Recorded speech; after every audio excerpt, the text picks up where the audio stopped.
अब देखिए, आज हम विभवमापी के सिद्धांत को बाबू पढ़ाएंगे। विभवमापी क्या है, पहले आपको जानना है कि विभवमापी क्या है। विभवमापी एक ऐसा उपकरण है, विभवमापी एक ऐसा उपकरण है जिसके द्वारा किसी सेल का विद्युत वाहक बल, विभव का मतलब और विभवमापी, विभव की मापने वाला व्यवस्था को विभवमापी कहते हैं। साधारण अर्थों में क्या होता है? विभवमापी, विभव को मापने वाला व्यवस्था, अर्थात विभवांतर को मापने वाले व्यवस्था को हम विभवमापी कहते हैं। तो सेल का विद्युत वाहक बल जो होता है, परिपथ में लगे जो विभवांतर होता है दोनों टर्मिनल के बीच, प्लस और माइनस के बीच जो विभवांतर होता है, वह किसके बराबर होता है? सेल के विद्युत वाहक बल। सेल का विद्युत वाहक बल का एसआई मात्रक भी वोल्ट होता है और विभवांतर का भी एसआई मात्रक वोल्ट है। इसमें क्या होता है? इसमें विद्युत वाहक बल है वो सेल के अंदर कार्य करता है, अब विभवांतर क्या है? सेल के बाहर जो परिपथ में लगता है। जैसे मान लिया जाए कि कोई ऊर्जा आप खर्च करते हैं तो बाहर कोई कार्य संपादित होता है, तो वही कार्य संपादित करना बाहर की तरफ वो विभवांतर हो गया।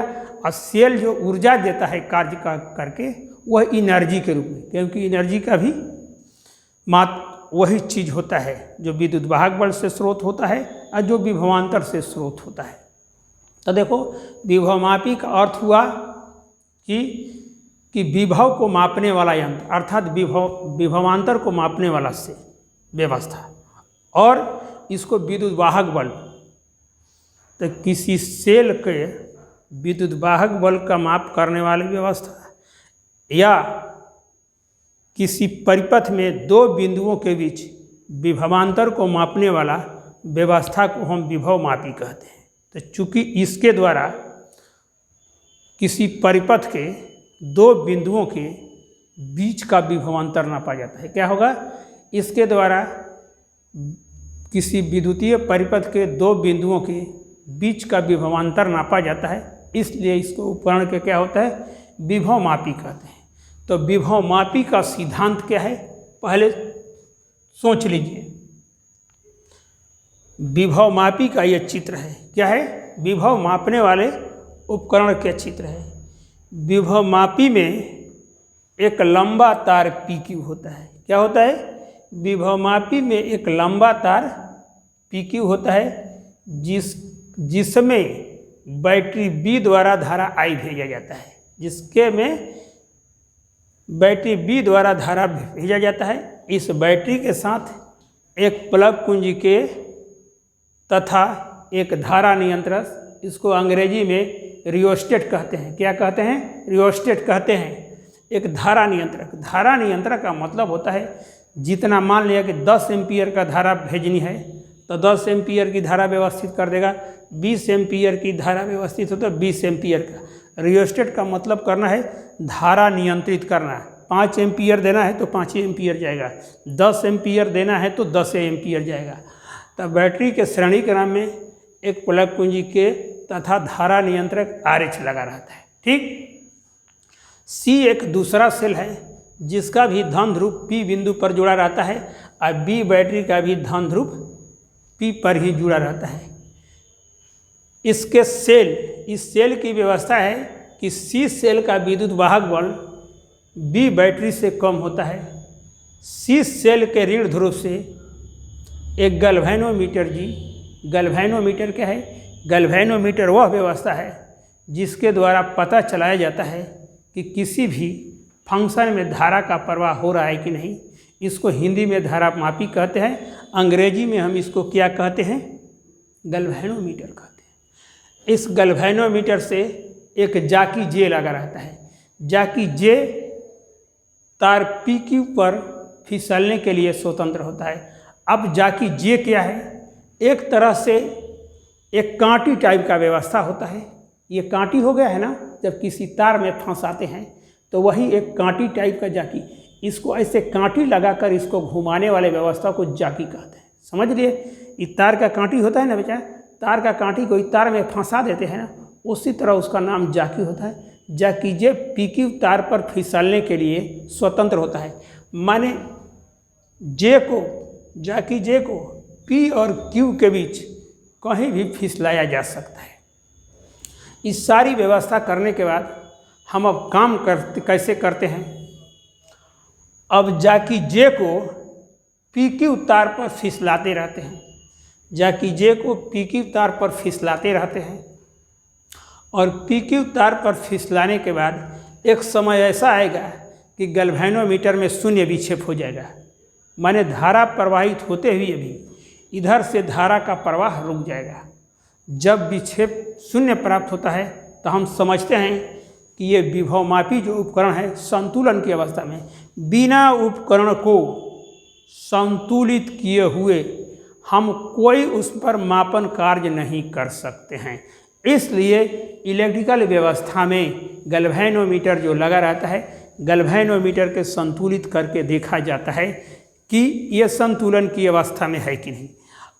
जिस बिंदु पर ये संतुलित होते हैं वहाँ के P और J के बीच की लंबाई L ज्ञात कर ली जाती है। क्या होती है? PJ की लंबाई L ज्ञात करते हैं। मान लिया कि संतुलन की अवस्था अर्थात गैल्वेनोमीटर में शून्य की अवस्था PJ बराबर L लंबाई पर प्राप्त होती है। क्या होती है? PJ बराबर L लंबाई पर प्राप्त होती है। ठीक, PJ बराबर L लंबाई पर प्राप्त होती है।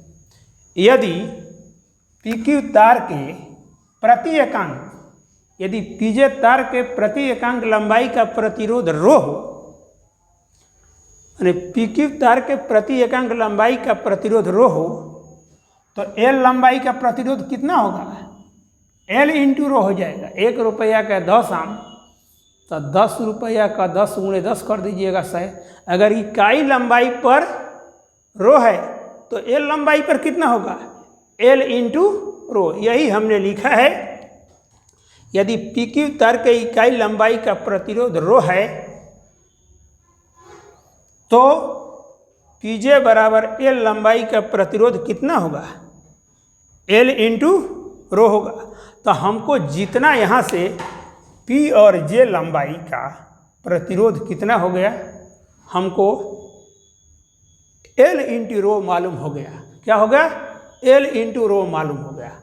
अब देखो, जब हमको प्रतिरोध मालूम हो जाता है तो विभवांतर का मान मालूम हो जाएगा बेटा कि विभवांतर बराबर धारा गुणे प्रतिरोध होता है। V बराबर I इंटू R होता है। तो हम आसानी से कहने का मतलब कि शीर्ष सेल का विद्युत वाहक बल जो है, शीर्ष सेल का विद्युत वाहक बल है E, वह बैटरी B के कारण P तथा J के बीच जो विभवांतर उत्पन्न होता है उसके बराबर हो जाए। क्योंकि विद्युत वाहक बल किसके बराबर होता है? विभवांतर के बराबर होता है। इसको मिटा देते हैं।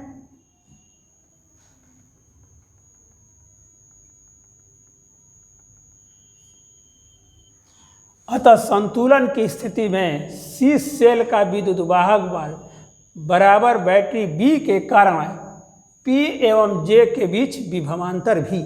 कहने का मतलब विभवांतर जो V है शीर्ष सेल के विद्युत वाहक बल के बराबर होता है। ये शीर्ष सेल अंदर से काम करता है और B बैटरी J क्या होता है, जिसके कारण दोनों के बीच के विभवांतर उत्पन्न करता है। अच्छा, ये बराबर होगा, इसलिए विद्युत वाहक बल E बराबर L रो इंटू I। विभवांतर बराबर क्या होता है? धारा गुणे प्रतिरोध। धारा I हो गया और प्रतिरोध कितना हो गया है? L into rho. प्रतिरोध कितना है? PJ बराबर L लंबाई का प्रतिरोध कितना है? L इंटू रो है। प्रतिरोध L इंटू रो है तो कितना होगा? E बराबर L रो इंटू I। यही विद्युत वाहक बल किसके बराबर होता है? विभवांतर के बराबर। किसी किताब में इतना तक दिया है, किसी किताब में। तो हम अब दोनों पार्ट्स को लिख दिए हैं कि विद्युत वाहक बल ये दोनों का मान क्या होगा? बराबर होगा। चूँकि रो I बराबर नियतांक, यही तुम लोगों को समझाना है कि रो इंटू I नियतांक के कैसे माना गया है। धारा नियंत्रक क्या काम करता है? धारा को इस विभवमापी में मान लो 10 एम्पियर भेजता है तो 10 एम्पियर भेजेगा, 20 एम्पियर भेजना है तो 20 एम्पियर भेजेगा। माने धारा के मान में कोई परिवर्तन नहीं होता है। और रो क्या है? रो प्रति एकांक लंबाई का प्रतिरोध। तार कितना भी लंबा है उससे फर्क, हम इकाई लंबाई का और एल जो फिक्स कर दिए हैं, ठीक, एल बढ़ाया घटाया जा सकता है समय के अनुसार, लेकिन रो का मान बढ़ेगा घटेगा नहीं। तो रो इंटू आई क्या हो गया? नियतांक। जब नियतांक होगा तो कितना होगा? v बराबर के एल।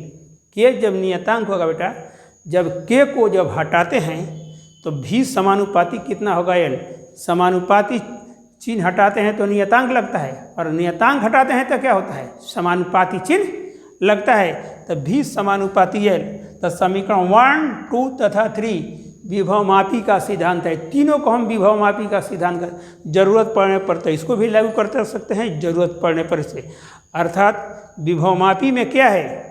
विभवमापी के अंदर विभवांतर लंबाई के समानुपाती एक नंबर में दे देता है। क्या करता है? एक नंबर में ये दे देता है, अर्थात विभवांतर लंबाई के समानुपाती। एक नंबर में बहुत बार पूछा है। कोई कहेगा कि विभवमापी किसके समानुपाती होता है? विभवांतर। विभवमापी में विभवांतर किसके समानुपाती होता है? तो लंबाई के समानुपाती होता है।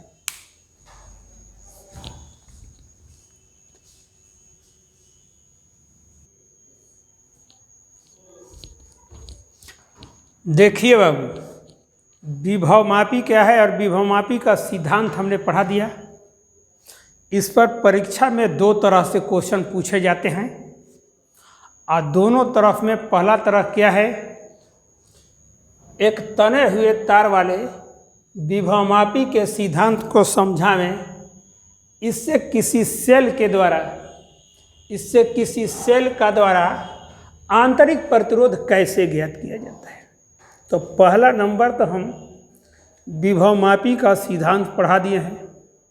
उस क्वेश्चन में विभवमापी के सिद्धांत के आगे हमने डैश लगा दिया है। कहने का मतलब जो पीछे पढ़ा दिया है विभवमापी का सिद्धांत, उसको आपको टैग करना है। इसके साथ क्या करना है? टैग कर देना है, और कोई दिक्कत आपको नहीं होनी चाहिए क्योंकि वो पढ़ा दिया गया है। अब देखिए, सेल का आंतरिक प्रतिरोध, इससे किसी सेल का आंतरिक प्रतिरोध कैसा ज्ञात करें।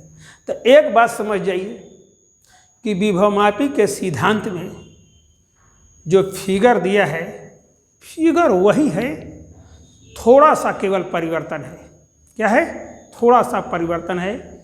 उसमें देखें तो बी सेल है, के कुंजी था, धारा नियंत्रक RH था, PQ विभवमापी का तार पहले भी था, बैटरी B द्वारा धारा प्रवाहित की जाती है, और C एक दूसरा सेल था, और जिससे गैल्वेनोमीटर जुड़ा हुआ था। गैल्वेनोमीटर से एक जाकी J लगा रहता था जो PQ तार पर फिसलता है। अब इसमें बाबू हम थोड़ा सा केवल परिवर्तन किया गया है। जिस सेल का आंतरिक प्रतिरोध ज्ञात करना है, हमें C सेल का क्या करना है? आंतरिक प्रतिरोध ज्ञात करना है। मान लिया कि C सेल का आंतरिक प्रतिरोध R है। क्या है? C सेल का आंतरिक प्रतिरोध R है। और तो अब C सेल के समानांतर क्रम में क्या होता है? C सेल के समानांतर क्रम में एक प्लग कुंजी K डैश और एक प्रतिरोध R डैश को जोड़ दिए हैं। इस K डैश जो कुंजी है 2 तरीके से इस्तेमाल किए। यहाँ से फंक्शन में बेटा ऐसे तो धरा जाएगी, इसको खुला रखे चाहे बंद रखे, इस बैटरी द्वारा तो धारा इसमें हमेशा प्रवाहित होती रहेगी। ऐसे क्या होगा? होती रहेगी, उसमें कोई दिक्कत नहीं। अब देखिए, अब इसके समानांतर क्रम में जब प्लग कुंजी K डैश व्यवस्थित करते हैं तो 2 स्थितियां कैसे होती हैं। इसको कुंजी को क्या कहते हैं? खुला कहते हैं। प्लस और माइनस यहाँ रहेगा, खुला रहेगा, अब कोई कनेक्शन नहीं होगा तो धारा प्रवाहित होगी। जब कुंजी K खुला रहेगा तो R डैश काम नहीं करेगा, अब कुंजी K डैश बंद रहेगा तो आर डैश काम करेगा। ठीक बेटा, फिर समझो, ये इसके समानांतर क्रम में, सी सेल के समानांतर क्रम में एक प्लग कुंजी के डैश तथा प्रतिरोध आर डैश को व्यवस्थित कर दें। ठीक, कोई दिक्कत नहीं होनी चाहिए। अब यहाँ पर धारा इस बैटरी से इसका यूज करे चाहे ना करे, इसमें धारा प्रवाहित होता रहेगा। इसमें धारा कब प्रवाहित होगा? जब के डैश काम करेगा तब, और के डैश जब काम नहीं करेगा तो धारा इसमें प्रवाहित नहीं होगी। तो इसलिए कितनी स्थिति हो गई? 2 स्थिति हो गई। और दोनों स्थिति में गैल्वेनोमीटर में शून्य विक्षेप प्राप्त करना है। शून्य विक्षेप की कैसे दशा होगी? P तथा J के बीच, जबकि J को हम फिसलाकर गैल्वेनोमीटर में शून्य विक्षेप प्राप्त करते हैं। ठीक, अब यहाँ देखिए कि पहली स्थिति में मान लिया जाए कि कुंजी क्या है? खुला है। कुंजी खुला है, माने इससे धारा प्रवाहित नहीं हो रहा। कोई भी ले सकते हैं, पहला और दूसरा कोई ले सकते हैं बेटा, कोई दिक्कत नहीं है। पहली स्थिति में मान लिया कि कुंजी के डैश खुली है, इस तरह है, ये दोनों का मुंह बंद नहीं है, धारा का प्रवाह नहीं है। इस स्थिति में जबकि J को, इस स्थिति में जबकि J को PQ तार पर फिसलाकर शून्य विक्षेप प्राप्त कर लेते हैं। मान लिया कि इस समय PJ बराबर L1 है। PJ बराबर कितना है? L1 है। PJ बराबर L1 है, और PJ बराबर जब L1 है तो यहाँ पर PJ हो गया। अब विभवमापी का सिद्धांत अगर लागू करेंगे तो E बटा में कितना होगा? L1 रो I हो जाएगा। ये विभवमापी के सिद्धांत से देखो, मान लिया कि कुंजी K को जब खुली रहती है तो गैल्वेनोमीटर में शून्य विक्षेप L1 लंबाई पर प्राप्त होता है। तो विभवमापी के सिद्धांत से E बराबर कितना होगा? जो पीछे जाकर देखना समीकरण 1 में, E बराबर L1 रो I। चूँकि विभवमापी का सिद्धांत कितना है? E बराबर L रो I, तो L के जगह पर L1 रो I हो गया। पहला समीकरण मिल गया, कोई दिक्कत नहीं है। अब कुंजी के डैश को क्या करते हैं? बंद करते हैं। क्या करते हैं? कुंजी के डैश को बंद कर दिया जाता है। और कुंजी के डैश को ऐसे करेंगे, जब कुंजी के डैश को बंद कर देंगे, कुंजी के डैश को बंद करते हैं तो आर डैश परिपथ में आ जाएगा। क्या होगा? आर डैश परिपथ में, अर्थात आर डैश काम करना चालू कर देगा। तो परिपथ में आ जाएगा। और फिर जबकि J को P और Q के बीच में क्या करते हैं? घुमाते रहते हैं। क्या करते हैं बेटा? घुमाते रहते हैं। और तब घुमा कर क्या करते हैं? शून्य विक्षेप प्राप्त कर लेते हैं। जब शून्य विक्षेप प्राप्त कर लेंगे तब मान लिया जाए कि शून्य विक्षेप L2 लंबाई पर PJ आ गया। क्या हो गया? PJ L2 लंबाई पर प्राप्त हो गया। तो विभवमापी के सिद्धांत देखो, V भी है ना, देखो V विभवमापी का सिद्धांत है, और V जब विभवमापी का सिद्धांत है तो कैसे होगा? जब V विभवमापी का सिद्धांत है तब V बराबर क्या होता है? L रो I होता है। तब V के जगह V, L के जगह पर L1 होगा, और रो I देखो विभवमापी के सिद्धांत से V बराबर L1 के जगह पर कितना हो जाएगा?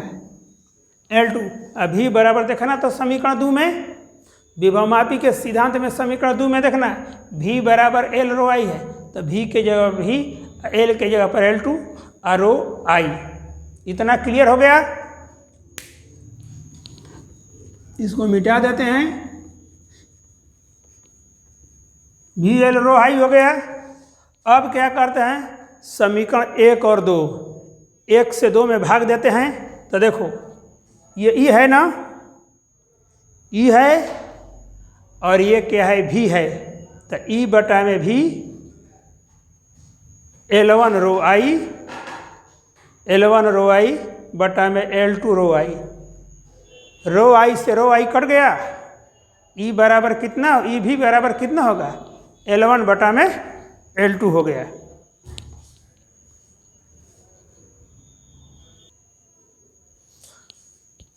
अब देखिए बाबू, जो सी सेल लगा हुआ है, सी सेल है ना, यदि सी सेल का आंतरिक प्रतिरोध R हो तथा इसे बाह्य प्रतिरोध R डैश से जोड़ने पर कुल प्रतिरोध कितना होगा, R प्लस R डैश। कितना होगा कुल प्रतिरोध? एक तो आंतरिक प्रतिरोध R है, एक बाह्य प्रतिरोध कितना है, R डैश। जोड़ेंगे तो कुल प्रतिरोध कितना हो जाएगा, R प्लस। तो प्रवाही धारा I बराबर कितना होता है, विद्युत वाहक बल, या और जोड़ते हैं, या क्या कहते हैं, विभवांतर। विभवांतर कब लेते हैं, जब बाहरी परिपथ में धारा प्रवाहित होता है, तब वो विभवांतर सेल के अंदर उत्पन्न कितना होता है, विद्युत वाहक बल के बराबर होता है। इसलिए E बराबर कितना हो जाएगा, I into R dash plus R हो जाएगा। ये समीकरण कितना हो जाएगा,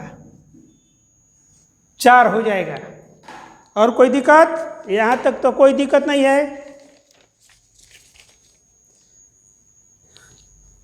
यदि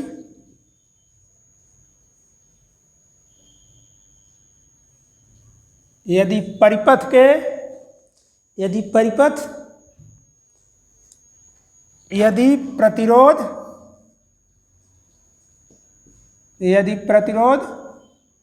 R डैश, यदि प्रतिरोध R डैश के सिरों पर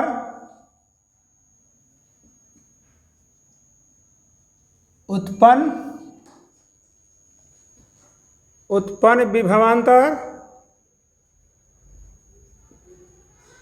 विभवांतर भी हो तो कितना हो जाएगा, V बराबर I इंटू R डैश। कितना होता है, विभवांतर बराबर कितना होता है बेटा, धारा गुणे प्रतिरोध। किस नियम से, ओम के नियम से। कोई दिक्कत? यह समीकरण कितना हो गया, 5 हो गया। अब यह समीकरण कितना हो गया, 5। अब क्या करेंगे, समीकरण 4 बटा में समीकरण 5 से, समीकरण 4 बटा में समीकरण 5 से कितना हो जाएगा, समीकरण 4 बटा में 5 करेंगे तो कितना करता है, ई बटा में भी हो जाएगा। कोई दिक्कत नहीं, लेफ्ट का लेफ्ट में भाग देते हैं। आइए कितना होता है, आई बटा में आर डैश प्लस आर बटा में कितना हो जाएगा, आई आर डैश। आई से आई कट गया तो कितना हो जाएगा, आर डैश प्लस आर बटा में आर डैश। इसको अलग अलग कर दिया जाए। क्या कर दिया जाए, अलग अलग करेंगे तो कितना हो जाएगा, ई बटा में भी बराबर आर डैश बटा में आर डैश। आर बटा में कितना होगा, आर डैश। ये कट कर 1 हो जाएगा, कट जाएगा एक मरत में, कितना हो जाएगा, इसलिए ई बटा में भी बराबर कितना हो जाएगा, 1 प्लस आर बटा में आर डैश। यह समीकरण कितना हो जाएगा, समीकरण 6 हो जाएगा। कितना हो जाएगा, समीकरण 6। और देखो समीकरण 3 और 6 बराबर है, समीकरण 3 और 6 से समीकरण 3 और 6 बराबर है ना। चूंकि समीकरण 3 बराबर क्या हो जाएगा, ऐसे लिख दो, समीकरण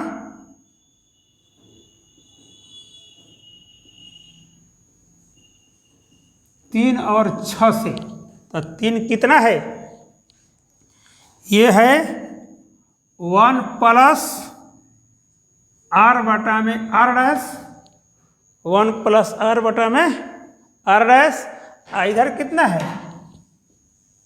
L1 बटा में L2 है। इतना तो क्लियरेंस आप हो गए।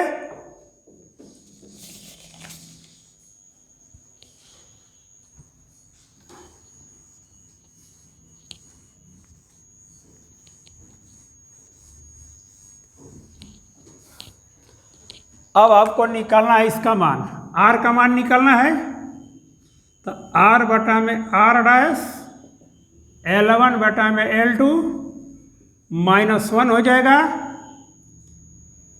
इसलिए R बराबर कितना हो जाएगा, R डैश इंटू L1 बटा में L2 -1। ये समीकरण कितना हो गया, समीकरण 7। समीकरण 7 की सहायता से, यहाँ तक कोई दिक्कत नहीं है आपको, समीकरण 7 की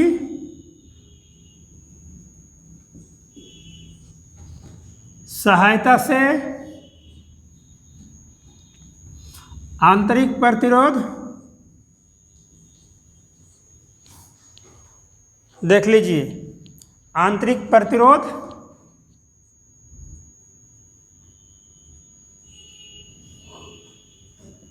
R का मान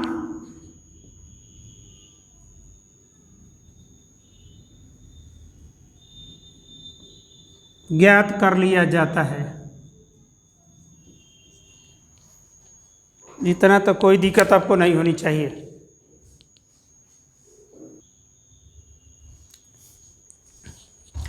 हाँ, अब देखिए बाबू, विभवमापी पर एक और सवाल परीक्षा में पूछता है। वो सवाल तो हम दिए हैं, वो सवाल पूछता है 5 नंबर में, सवाल ये भी पूछता है, इसके पीछे वाला जो पढ़ाए हैं वो भी 5 नंबर। ये दोनों सवाल आपको हल्का है, और जाकर क्वेश्चन बैंक में देख लीजिएगा, कभी कभी जरूर आया है। तो देखिएगा, एक तने हुए तार वाले विभवमापी के सिद्धांत का वर्णन करें। इससे 2 सेलों के विद्युतवाहक बलों की तुलना आप कैसे करेंगे। क्वेश्चन तो हो गया कि क्वेश्चन में है कि विभवमापी के सिद्धांत का वर्णन करना है। क्या करना है, विभवमापी के सिद्धांत का वर्णन करना है। और विभवमापी के जब सिद्धांत का वर्णन करना है आपको, तो आपको एक बात है कि विभवमापी के सिद्धांत का वर्णन हम अलग से कर चुके हैं, वही प्रश्न में आपको क्या कर देना है, डाल देना है। ठीक, इसके बाद 2 सेलों के विद्युतवाहक बलों की तुलना में हम PQ तार की लंबाई इतना लिए थे। अब PQ तार की जगह पर इसमें विभवमापी का तार बेटा ये भी लिया गया है, और बड़ा तार को है इसको मोड़ देंगे।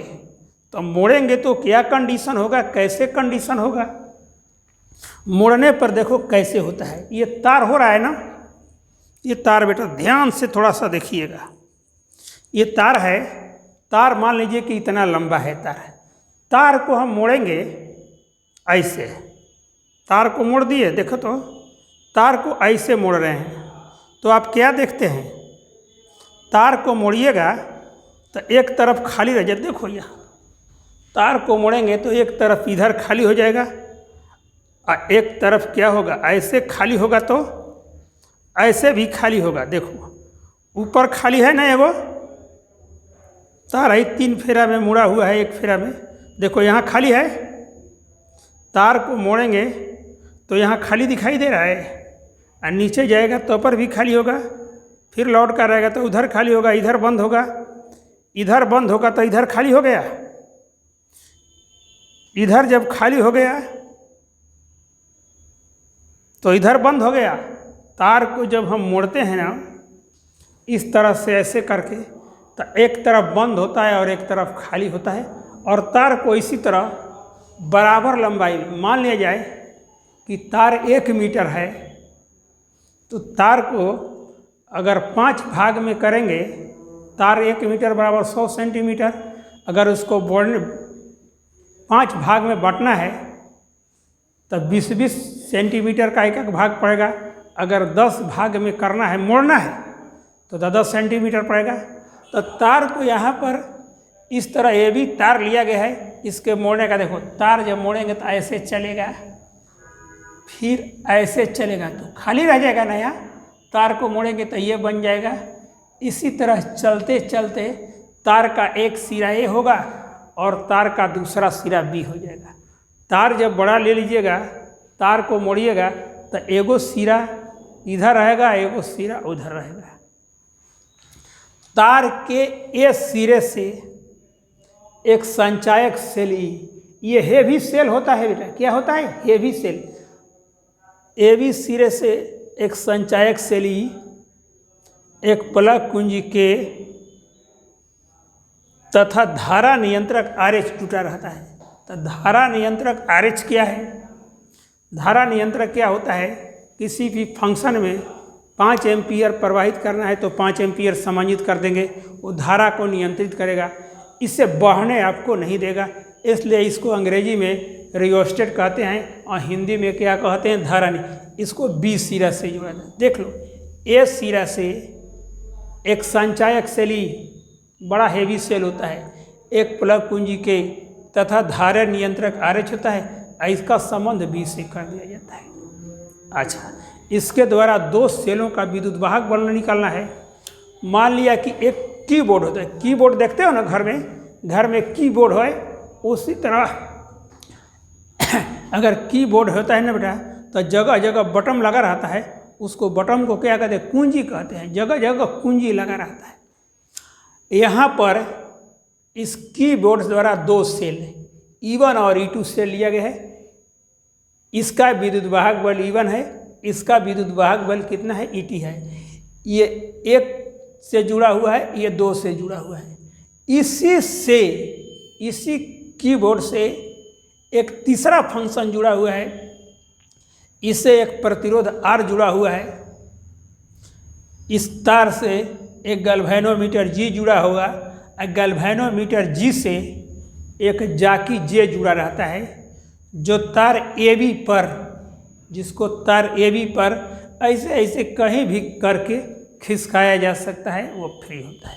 देखो, 2 सेलों के विद्युत वाहक बल, फिर से समझो, 2 सेलों के विद्युत वाहक बलों की तुलना करने के लिए एक बहुत लंबा AB एक विभवमापी का तार लिया जाता है, जिससे विभिन्न भागों में मोड़कर इस तरह शक्ल बना दिया जाता है। इसके ए सिरे से एक संचायक सेल प्लग कुंजी के तथा धारा नियंत्रक RH जुड़ा रहता है, जो बी सिरे से जुड़ा रहता है। ठीक, इस ए सिरे से 2 सेल E1 और E2 एक कीबोर्ड द्वारा जुड़े रहते हैं। इस कीबोर्ड द्वारा एक प्रतिरोध R से एक गैल्वेनोमीटर G और गैल्वेनोमीटर G से एक जाकी J जोड़ा रहता है, जो AB तार पर फिसलने। अब देखो, अगर प्लग कुंजी को ऐसे लगा देंगे, ऐसे, जैसे मान लो कि 2 सिरा है, एक तीसरा ही है, अगर लाइन इसमें देंगे तो उसमें धारा प्रवाहित नहीं होगा। क्या होगा? कनेक्शन है, ये मेन स्विच है, इसमें अलग अलग ये फंक्शन है, ये अलग अलग कटाव है। इसमें लगा देंगे तो कटाव, जिसमें धारा बहने लगेगा। अगर इसमें लगा देंगे तो इसमें धारा प्रवाहित होने लगेगा। अब क्या करना है? E1 सेल और E2 सेल का व्यवहार करना है। अब कुंजी को E1 1 और 2 के बीच कुंजी को लगा देते हैं, तो E1 सेल परिपथ में आ जाता है और E2 सेल परिपथ से बाहर। कहने का मतलब E1 सेल से धारा प्रवाहित होने लगती है। इस स्थिति E1 सेल से धारा बेटा प्रवाहित होगी तो धारा ऐसे आएगी। क्या होगा? ऐसे आएगी, यहाँ से आएगी। अब E1 सेल से जब धारा प्रवाहित होने लगेगी तो अब क्या करते हैं? जौकी J को इस तार पर व्यवस्थित करके गैल्वेनोमीटर में शून्य विक्षेप प्राप्त कर लेते हैं। मान लिया कि गैल्वेनोमीटर में शून्य विक्षेप L1 लंबाई पर प्राप्त होती है, L1 लंबाई पर प्राप्त होती है, तो पहला सेल E1 का विद्युत वाहक बल कितना होगा? E1 बराबर IL रो। तो विद्युत वाहक बल का सिद्धांत क्या है विभव मापी की? E बराबर L रो I होता है ना। तो अब E1 E के जगह पर E1, L के जगह पर L1, रो के जगह पर रो I हो जाएगा। अब क्या करते हैं? अब हमको E2 द्वारा प्रयोग करते हैं। अब क्या करना है? यही E1 और E2 पहले ऐसे था, इसका कनेक्शन ऐसे था, अब इसमें से कनेक्शन को हटाकर अब ऐसे लगा देते हैं, तो E1 सेल परिपथ से बाहर आ जाता है और E2 सेल परिपथ में काम करने लगता है। उस स्थिति में पुनः जाकी J को AB तार पर फिसलाकर गैल्वेनोमीटर में शून्य विक्षेप उत्पन्न कर लिया जाता है। जब शून्य विक्षेप उत्पन्न कर लिया जाएगा तो मान लिया जाए कि L2 लंबाई पर प्राप्त होता है, तो क्या हो जाएगा? E2 बराबर L1 के जगह पर L2 हो जाएगा। अब देखो तुलना के लिए समीकरण 1 बटा में समीकरण 1 बटा में समीकरण 2 से कितना हो जाएगा? इधर लेफ्ट का लेफ्ट में भाग देंगे, देखो राइट का राइट में भाग देंगे, तो लेफ्ट में कितना हो जाएगा?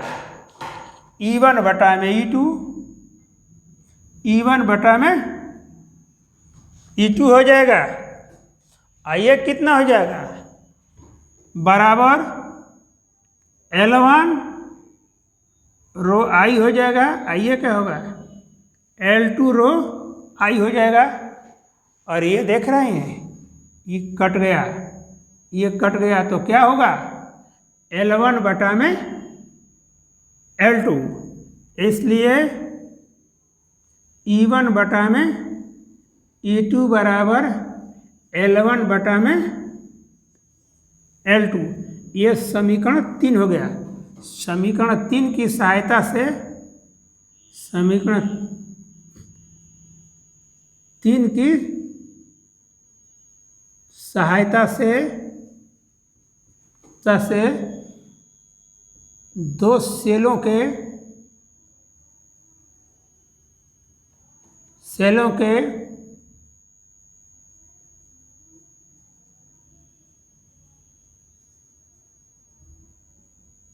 विद्युतवाहक बलों की